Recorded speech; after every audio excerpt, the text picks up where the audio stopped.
तो उस तार को हम लोग क्या करेंगे कि मोड़ कर या तो आपको क्या बनेगा, ट्रायंगल बनाइएगा, ठीक है, या फिर उसी तार को हम लोग सर्कल बनाएंगे, है कि नहीं, चाहे आपका स्क्वायर बनाएंगे, है कि नहीं। तो कोई भी चीज बनाएंगे तो तार तो मेरा यही रहेगा, तो यहाँ से यहाँ तक जो लंबाई रहेगा इसी को ना हम फिर आपको क्या बनाएंगे, आपका ट्रायंगल, चाहे इसी को सर्कल बनाएंगे, चाहे इसी को हम क्या बनाएंगे, आपका स्क्वायर बनाएंगे। लंबाई तो मेरा नहीं बढ़ेगा, तो लंबाई जो होता है मेरा क्या होता है, पेरीमीटर। पेरीमीटर मतलब क्या, परिधि, मतलब यहाँ से यहाँ तक कितना हो गया। जैसे मान लीजिए ट्रायंगल बना है, समबाहु बना दिया था, ए और ए हो गया, है कि नहीं। तो ये कितना हो गया, ए कितना हो जाएगा 3a, इसका पेरीमीटर लंबाई तार यहाँ से है ना, तो यहाँ से यहाँ तक कितना लंबा है, तो सबको जोड़ दिए तो कितना लंबा है, ए यानी टोटल कितना हो गया आपका, मेरा 3 हो गया। तो आप ही सोचिए कि जब ये 3 होगा तो ये भी 3 ही होगा ना, क्योंकि यही तार को हम लोगों ने बनाया है। ये भी कितना होगा, 3 ही होगा, और ये भी कितना होगा, 3 होगा। यानी सिंपल सा समझिए, कोई तार को मोड़ के हम लोग ट्रायंगल बनाए हैं, चाहे आपका क्या बनाए, स्क्वायर बनाए, चाहे कुछ भी बनाए, उसका क्या सेम होता है, तो उसका पेरीमीटर सेम होता है, यानी परिधि सेम होगा। क्या होगा, परिधि सेम होगा, यानी परिमाप सेम होगा, समझ गए। मतलब कोई भी तार को मोड़ के हम लोग ट्रायंगल बनाया, चाहे स्क्वायर बनाया, चाहे कुछ भी बनाया, तो क्या होगा मेरा, उसका परिधि सेम होगा। परिधि या पेरीमीटर या परिमाप क्या होता है, सेम होता है, सबका सेम होगा, समझ गए। क्षेत्रफल भले आपका वेरी करेगा, लेकिन आपका क्या होगा, पेरीमीटर सेम होगा, ठीक है। तो हम लोग देखेंगे अभी बीपीएससी का वैकेंसी आ रहा है, बीपीएससी टीचर, तो 9th 10th में आपका पूछेगा ऐसा क्वेश्चन, बहुत इंपॉर्टेंट क्वेश्चन है। तो हम किस में देख रहे हैं, 9th 10th, ठीक है, मैथ टीचर के लिए। तो मैथ टीचर के लिए आप अप्लाई करेंगे, उनसे रिलेटेड ये क्वेश्चन है। जी सर, ऐसा क्वेश्चन आप बताइए, इस टाइप के क्वेश्चन बहुत सारे पूछे जाते हैं। बहुत पूछे, मतलब बहुत आता भी है और आएगा भी इस बार, ठीक है, क्योंकि ये आपका 9th 10th में मैथ आपका रहता है इस पैटर्न पे, और इसे आपको क्वेश्चन कम टाइम में बनाना है आपको, है कि नहीं। तो सिंपल सब समझ गए। क्या बोले सर, कि जब भी आपका अगर बीपीएससी एग्जाम ले रहा है बिहार टीचर का, ठीक है, तो उसमें 9th 10th जो आपका वैकेंसी निकला है मैथ के लिए, चाहे किसी भी चीज के लिए, उसमें कॉमन पेपर तो मैथ रहेगा ही, तो रहेगा, तो उसमें ये क्वेश्चन आपका इस तरह से पूछेगा आपसे, ठीक है। तो हम लोग देखते हैं क्या बोला है, कि कोई तार को मोड़ के चाहे स्क्वायर बनाए, चाहे पेरीमीटर बनाए, मतलब स्क्वायर बनाए, चाहे आपका रेक्टेंगल बनाए, चाहे कुछ भी बनाए, उसका सेम क्या होगा, तो उसका परिधि सेम होगा, ठीक है। सबका परिधि यानी परिमाप सबका क्या होगा, सेम होगा, ठीक है। परिमाप पेरीमीटर क्या होगा, सेम होगा। अब हम क्वेश्चन पे पढ़ते हैं, पढ़ा जाए। देखिए यहाँ क्वेश्चन क्या कह रहा है, ये देखिए क्या कह रहा है कि अ कॉपर वायर, ठीक है, कह रहा है कि सर किसी तार को समबाहु त्रिभुज के रूप में मोड़ा गया है। मतलब मान लीजिए कि सर ये यहाँ पे तार दिया हुआ है कि नहीं, ये क्या है, तार है, यहाँ से यहाँ तक एक तार है, और इसको किस में मोड़ा गया है, समबाहु त्रिभुज में। समबाहु त्रिभुज मतलब इक्विलैटरल ट्रायंगल, है कि नहीं। कह रहा है कि copper wire is bent in the form of an equilateral triangle, यानी किस में मोड़ा गया है, इक्विलैटरल ट्रायंगल। इक्विलैटरल ट्रायंगल किसे कहते हैं, जिसका सारा साइड क्या होता है, सेम होता है, नहीं, तो सारा साइड सेम होगा, that is called the equilateral triangle, है कि नहीं। यानी ये भी सेम होगा, ये भी सेम होगा, और ये भी क्या होगा, सेम होगा, ठीक है। आगे बढ़ते हैं हम लोग। कह रहा है जिसके द्वारा घिरा क्षेत्रफल कितना है, 131 सेंटीमीटर स्क्वायर, ठीक है।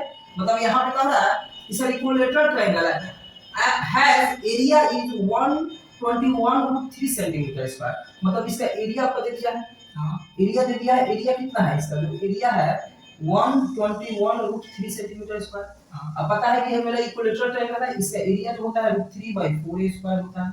इसके लिए कितना होता है आपका, √3/4a स्क्वायर हो जाएगा, है कि नहीं। और ये तो मेरा पहले से दिया हुआ है, कितना है आपका 121√3, सही है। अब यहाँ से देखिए √3 से √3 क्या हो जाएगा, अब a स्क्वायर 121 है, क्या हो जाएगा 4। अब ये स्क्वायर है, तो इधर आकर क्या हो जाएगा, मेरा रूट हो जाएगा, है कि नहीं। तो a बराबर कितना हो जाएगा, रूट अंडर 121 है, क्या हो जाएगा 4। तो 121 का रूट 11 होता है, और 4 का रूट कितना होता है 2, यानी 11 गुना 22, यानी इसका साइड का लेंथ कितना हो गया 22 सेंटीमीटर। ये भी कितना हो गया 22 हो गया, और ये भी क्या हो गया 22। तो ये तारे ना है जो यहाँ से यहाँ तक मोड़ के बनाया गया है, तो टोटल तार की लंबाई कितना होगा, तो टोटल जोड़ देंगे तो पता चल जाएगा कि नहीं। यानी इसका जो पेरीमीटर होगा, यानी जो इसका परिधि होगा, क्या होगा आपका परिमाप होगा, चाहे परिधि होगा, इसका कितना होगा आपका, इसका 22, ठीक है, प्लस क्या हो जाएगा 22 प्लस क्या हो जाएगा 22, यानी टोटल कितना होगा 66, यानी 66, यानी 66 सेंटीमीटर, क्योंकि सेंटीमीटर में दिया है। तो यानी तार की लंबाई कितना सेंटीमीटर है, 66 सेंटीमीटर, क्योंकि तार को ही मोड़ के मतलब पहले मोड़ के पहले देखिए तार को, पहले ये तार दिया हुआ था, फिर यहाँ से ऐसे मोड़ा, फिर ऐसे मोड़ा, है कि नहीं। तो ये तार का मेरा क्या होगा आपका पेरीमीटर सब जगह सेम होगा, परिमाप सेम होगा, ठीक है। अब आगे बढ़ते हैं, आगे क्या कह रहा है, यदि समान तार, मतलब यही तार है, तार मेरा कितना मीटर का है 66 सेंटीमीटर, 66 सेंटीमीटर का है, इसी तार को किसमें बना रहा है, इसी तार को वृत्त के रूप में मोड़ा जाए। अब यही तार है, इसको क्या बना दिए, वृत्त बना दिए, सर्कल बना दिए। तो इसका जो पेरीमीटर होता है सर्कमफ्रेंस होता है तो 2 पाई आर होता है। कितना होता है? 2 पाई आर। 2 पाई आर होता है। ठीक है, तो कह रहा है सर वृत्त का क्षेत्रफल ज्ञात करें, तो इसका एरिया क्या होगा? तो एरिया हो जाएगा आपका पाई आर स्क्वायर होगा। तो सबसे पहले हमको रेडियस पता होना चाहिए, है कि नहीं? तो आपको पता है ना कि ये जो पेरीमीटर मतलब क्या होता है? लंबाई। तो टोटल तार का लंबाई कितना है? 66 तो सेंटीमीटर। इसका भी क्या हो जाएगा? 66 हो जाएगा कि नहीं? हो जाएगा, क्योंकि जो ये आपका सर्कमफ्रेंस होगा, ये तार है ना, मान लीजिए यहाँ से तार है, तो तारे को इसी तार को मोड़े हैं, हाँ। और इसका पूरा लंबाई कितना है? 66 है। और सर्कल जब बन जाता है तो इसका लंबाई कितना होता है? 2 पाई आर।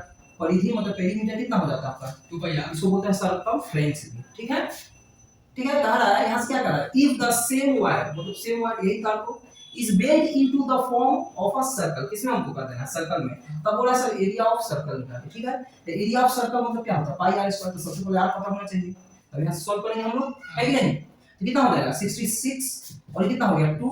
अब पाई का वैल्यू कितना हो गया आपका? 22/3, 22/7 पाई का वैल्यू होता है। आई क्या हो जाएगा? आर 22 से कितना बन जाएगा? 3 बार ये इधर मल्टीप्लाई हो जाएगा, तो कितना हो जाएगा? 17 की 21 और 2, यानी हमको रेडियस निकल गया कि नहीं? यानी सर्कल का मेरा आर निकल गया। अब हमको क्या करना है? सर वृत्त का क्षेत्रफल ज्ञात करें, मतलब कि एरिया ऑफ सर्कल, है कि नहीं?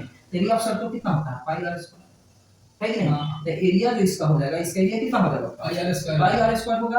और आर का वैल्यू कितना हो गया? 21 में क्या है? 2 हो गया कि नहीं? ठीक है, तो इसका वैल्यू कितना होता है? 22/7। पाई का वैल्यू कितना हो गया? 22/7 और ये कितना हो गया? 21 * 21 और 2 * क्या हो जाएगा? 2। इससे हम काट देंगे कि नहीं आपका? फिर ये कितना से करेगा? 11 से करेगा कि नहीं? फिर हम लोग इसको मल्टीप्लाई कर देंगे, है कि नहीं? पहले इसे 3 से मल्टीप्लाई करेंगे, तो 11 * 3 है, 3 दूना क्या हो जाएगा? 6/2। इसको मल्टीप्लाई कीजिएगा तो कितना हो जाएगा आपका? 3 9 6 और क्या हो जाएगा? 2। तो इसको भाग देंगे कितना हो जाएगा? 3 बन जाएगा। फिर कितना बन जाएगा आपका? ये हो जाएगा 8 आ गया, तो 4 दूना 8 और 6 दूना क्या हो जाएगा? 12 और 5 दूना 10। ठीक है, तो इतना मेरा आएगा, है कि नहीं? फिर